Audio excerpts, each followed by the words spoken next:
So I actually have a hard stop in about 60 seconds, so I'm going to go ahead and get started. Don't mind my appearance. My name is Erin. I'm the managerial logistics manager for managerial logistics, and I'm just here separating lanyards. We have a conference tomorrow. Now, if we were to zoom out and take a 30,000 foot view of the core competencies that you bring to the table, you'll be able to find that work is happening when you leverage the robust system that you've been given and when you give 110%. Welcome to Season 3 of Self-Care-ish, a show about being selfish with care. I'm Megan, your host, and each week we riff on different ways to nourish yourself after a divorce, or if you're on a dating or self-dating journey. Either way, I'm so happy we found each other. Let's get into it.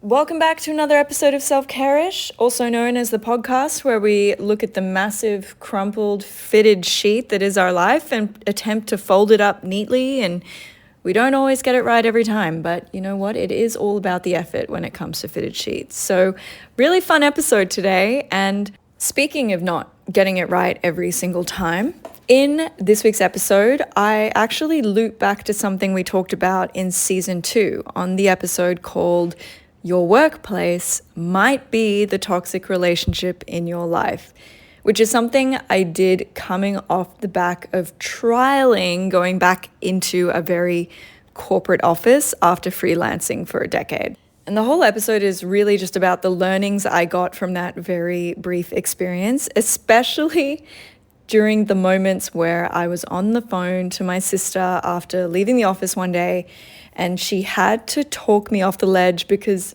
there was a woman in the office who was not just ignoring me and my emails, but also maliciously looking like she was helping me, but sabotaging me at the same time. It was a very subtle, under-the-table experience and kind of done in that special way only all us women really understand. And I realized while talking to my sister that she was counseling me in the same way she would if I was getting, say, gaslit by a bad boyfriend. Especially in moments where I'd say to her, no, she's nice. Like, she does X and Y and Z, and that's really great. But then she does this, and it seems shady, but I can't call it out because it's not overt. Maybe she's right. Maybe I'm not good enough, blah, blah, blah. Something like that. Which, of course, led into that whole episode about how a bad job can absolutely give you the same trauma and stress that you get from a toxic relationship. In some ways, I think it's probably worse because you absolutely spend more daytime hours stuck in an office or dealing with coworkers than you do with your romantic partners. So it really kind of all makes sense to me. And sometimes the best kind of self-care is leaving a bad office. But during that particular time, my algorithm seemed to understand me completely because I would get video after video about how to deal with corporate gaslighting and what it looks like. So it was things like undermining behavior that's intended to undercut your confidence. So it would be things like alleging that, someone's complained or talking about you, but I'm just passing the message on, that kind of stuff, when there really hasn't been any major complaint. Or it could be moving goalposts and changing elements of your job description without the proper processes. So all good stuff. But one day, a video came onto my feed that just totally resonated with me. And it wasn't just me, because the video has since gone hugely viral for her. But it was a clip called Corporate Erin by the incredibly funny and so on-the-money comedian Lisa Beasley in Chicago. And if you're on social media, you've probably seen her clips. She is a bona fide viral superstar now, based entirely on her persona of Corporate Erin and the way she speaks and the way she acts. It's triggering the whole entire world. But to set the scene, if you're not as chronically online as me, basically, it's Corporate Erin. Usually she's hosting a Zoom meeting, hitting every mark of corporate speak. And if you've ever worked in an office, her character will absolutely trigger you.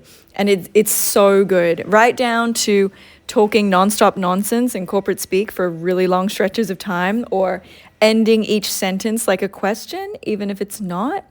And my favorite, absolute favorite, is her ability to nail the stupid fucking swallowing and pauses that everyone in the corporate world does. Speaking of that, swallowing thing, I don't know where that came from. It is like, I'm sure these people, when they're at home, don't speak this way, but it's just a persona and a language. I might get a linguist on to kind of, break it down for me because it is fascinating. But anyway, here's an example so you know what I mean. And there's obvious alignment here, okay? And I took some time to kind of look at the data and the numbers to kind of show that, like, hey, some of the likes on this post are kind of exceed the number of followers. Okay, so basically what we want to do here is just kind of like establish points of alignment. You get the point. So, I mean, just listening to that, it sends me into another stratosphere. And if I didn't love Lisa's work so much, I'd think I was a sucker for punishment because I managed to book corporate Erin for a quick 15-minute synchronous collaboration session, aka a meeting. And I am not gonna lie, I was a little starstruck that she would put me in her calendar. But then again, corporate Erin is married to the company and company growth. So, but seriously, I love you, Lisa Beasley. I love that you're shining a light on the BS that comes with corporate life in such a fun and hilarious and somewhat triggering way. So we had a little fun with this interview, and just so you know, if you're listening, I didn't speak to Lisa at all. I spoke only to corporate Erin as a member of the Australian office, just calling her to check on some complaints that we've had that her team is dealing with a toxic workplace reputation up there in Chicago. So with no further ado, get ready to be triggered, guys.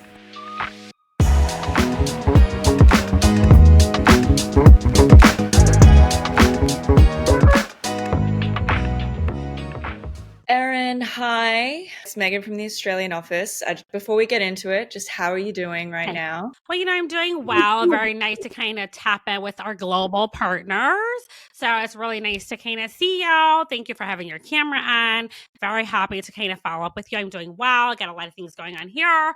Q1 is incredibly jam-packed with a lot of activity. So happy to kind of close the loop on several deliverables. Well, I'm really glad to hear that. And I am really glad we could circle back in the new year to discuss and hopefully address this chatter online that your HQ is dealing with some blowback at the moment. So, as you know, there was that one comment from the anonymous survey that our team did.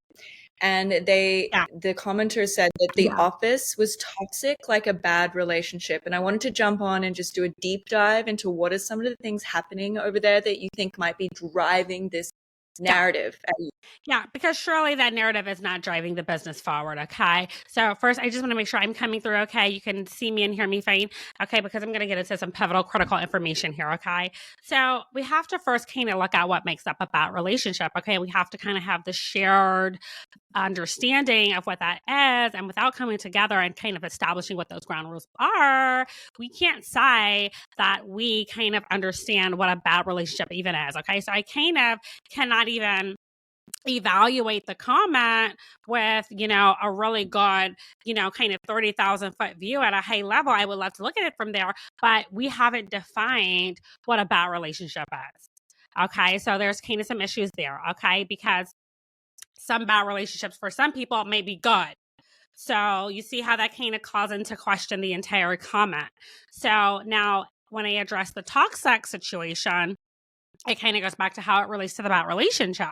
Okay. So if you understand, if these phrases are kind of piggybacking off of one another, then it's hard for it to make sense if they're not clearly defined. I need to understand our shared understanding of what toxic means, and I need to understand where we're coming from. What are the bullet points under bad relationship? So it's kind of hard for me to even evaluate that. And, I think we're doing fine. We're a family here. So we're one big old family here. Now, if they had a bad relationship within the office structure, maybe they should question their interpersonal relationships. So maybe I would like to throw the question back to them and ask them the same question. Well, I think that's a really good point, and we're going to investigate that with HR. But also, I wanted to ask you, should we drill down on which team members we're talking about here and see if maybe there's this correlation between age and commitment to the company? So, for instance, you've been with the company the longest. How would you describe this generation of new employees? Like, I'm talking about the younger millennials and maybe the older Gen Zs coming through. Okay. It's very interesting because I do get this question a lot, and I can understand if this comment came generationally, then that will help put up some parameters around what they probably meant. Okay. So I do want to kind of set the record straight here. And I'm glad to kind of do this with my global partners because I need everybody to know this all over the world. Okay. I am 37 years old. Okay. I am currently taking over social media for Lisa Beasley, and she is also a whopping 37 years old. Okay, so I just kind of want to clear that up because there was a lot of messaging out there regarding maybe me belonging to Gen Z. Okay, that can be furthest from the truth. Okay, so as an elder millennial, I kind of see myself on that because like an elder millennial who was kind of still in the experiences of Gen X and kind of seeing what they were dealing with, like, wow, that's a situation you guys got going on there. So when I see the younger partners coming into the workplace, I kind of understand the need for boundaries and the need to express them. I think it's a matter of the younger they are, I believe the more expressive they become. I think the messaging that we sent out to their kindergarten classes about, say what's on your mind all the time, I think that really landed and that really stuck. And so they really are expressing themselves. I think me coming from the millennial generation, I heard a lot of be everything you can be all you can be. And I think this younger generation is hearing say what you want, speak your mind. And I think it's happening. I totally agree. And look, I know this might be really picky here, and look, if we go into this deeper, I'm going to probably get HR to come in while I ask this question, but just between you and me, do you think Okay. there's a way Yeah. we could hire older millennials who have that ambition to work hard? Like, can we bring them into the company, but can we keep them at like a junior level salary? But like maybe we could incentivize them with like a free Okay. gym membership or something. What do you think? Okay, now that's going to be tough. Okay, so this is just between you and I. Okay, corporate girl is kind of figuring it out. Okay, so between you and I, we have an understanding. Millennials like a lot of money because they like a lot of like luxurious things around them, but the amount of work that they want to do for it, it's kind of like, hey, I put in a lot of work from 2008 to 2020. I'm so exhausted. The debt is never going away, and we've kind of settled with that. So, but we also want high ranking. We want to be acknowledged for our many transferable skills for the 3,000 careers we trying to work with our current state of, financial affairs. So it's kind of tricky because we want the executive level positions and we deserve it because we have the experience, but we probably don't have the money to invest in career opportunities to kind of put us places in certain times. So instead, we create the opportunities in our homes to kind of look over and say, wow, I really like that dresser that I paid $1,000 for. I said, wow, I should go to the doctor to check on my kidney, but I really want a room divider over here. And we kind of just rather invest in those luxuries. Okay. So we can work on rolling out that structure where we bring in more older millennials who, kind of, have ambition and want to work, but we not pay. It's going to be hard to get them to the gym membership because they love working out from home. So it's going to have to be something a little more enticing, like free groceries or free rent or, take care of my life. I think they want their work to be like their daddy. Yeah, we're going to have to regroup on that. But I think the goal here is to figure Yeah. out some actionable steps to ensure that our Glassdoor reviews stay positive Yeah. because that, Yeah. impacts the ROI of the company. So, and that is the most important thing. So, what are some things that you think Yeah. we should run up the flagpole to keep team members from Yeah. letting outside parties know about our internal activities? We don't want them to know. Absolutely. Well, I think everybody should know that we are a transparent company here. So we're a transparent company, but that doesn't mean, if you think about it, when you're in your home, you can see out the windows, but that doesn't mean you want everybody to see you all the time. So we're a transparent company within our company. Okay. So kind of like, Vegas, what happens there? It's Vegas. Okay. So when I think about what we can run up the flagpole and some memos that we can send out to our pivotal partners, highlight the positives, okay? So let's say your company didn't pay you on time. Say, hey, they got overwhelmed and busy because they have so many clients that they're servicing. And so want to draw out the positives, okay?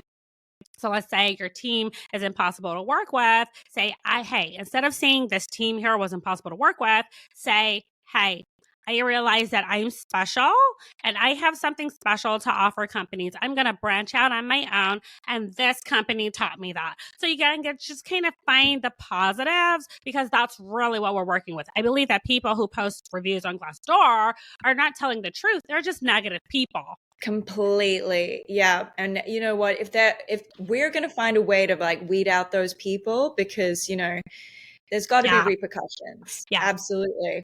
Yeah, But we'll call them in for a 101. Okay, so I guess on the flip side, and I know I'm going to ask you a question that's a little out of your responsibility, but you are used to that. What if not a pizza party, but what if we had some kind of cupcake day? Would that make the millennials happier? Maybe some kind of like subsidized Uber voucher for if you work past like 8 p.m.? Well, for here, we ask that you stay at least until 9 or 10, 1. So there's that. Well, the thing is, when I think about the sugar in cupcakes, that could help and make people kind of want to stick around a little longer for deeper dives. So I'm going to yes and say yes and pizza. Okay. Because we still want to call it a pizza party, because pizza kind of evokes joy and like kid-like wonder. It's a pizza party. Eat with your hands. Yeah. I'm going to write that down because I think that's a really good thing to bring up at the next. And then you can bring your own ingredients. You can bring the flour, bring the sugar. Everybody brings everything from their own home, and then it kind of represents us all coming together and working together. That way we don't have to spend any company money. This is genius, Erin. Thank you for that. Now, I'm going to wrap this up, but I forgot to mention up front. So as you know, we at HQ, we've been really looking into AI as a solution to help you with your management work and help you streamline your process. So it's just so you can get more done in your work day. So after this call, would you mind just jumping into the online portal and outlining in detail all the activities you do each day, just to train the AI so it knows exactly how you do what you do and how you do it? And, it's just to help you. It's not, don't be scared of it. Oh, no, absolutely. I would absolutely love to play a pivotal role and a critical role of creating the ideal AI managerial managistic experience. Okay. I believe so. We recently laid off a lot of people and we just replaced them with AI, and it's definitely been advantageous for us. They're just learning. I train about 10,000 AI robots every day. And they're catching on really quickly. And I just really love the idea of a bunch of little corporate errands just kind of running around all over their place, kind of making sure that everybody's driving the business forward. So I will stick around. Now, it will take probably about 3 continuous days of me typing everything that I do, because I know people think I just, block time off on your cow, but I do a lot. So it's going to take a while. So as long as, you have, a critical 72 hours that I can work continuously, then sure. That's beautiful, Erin. Thank you so much for your enthusiasm. And I'm really glad we got to have this one-on-one. And, let's hope that Q3 and Q4 are as successful as Q2. Yeah, let's keep driving the business forward. All right. You have a good night or good day. Yeah, you too. Good night. That was just so fun. Just a cheeky little chat at 2:30 a.m. with one of my favorite creators in character. It doesn't get any better than that. And to be honest, it was also kind of therapeutic to know that even halfway across the globe, we are all connected by truly heinous corporate culture. I hope you loved this fun little app. And don't forget, you can connect with me on Instagram and TikTok, and all the links are in the show notes, including links to Lisa Beasley on Instagram and TikTok, where she is just amazing and so funny. I love her work. Anyway, over and out, and I'll see you next week.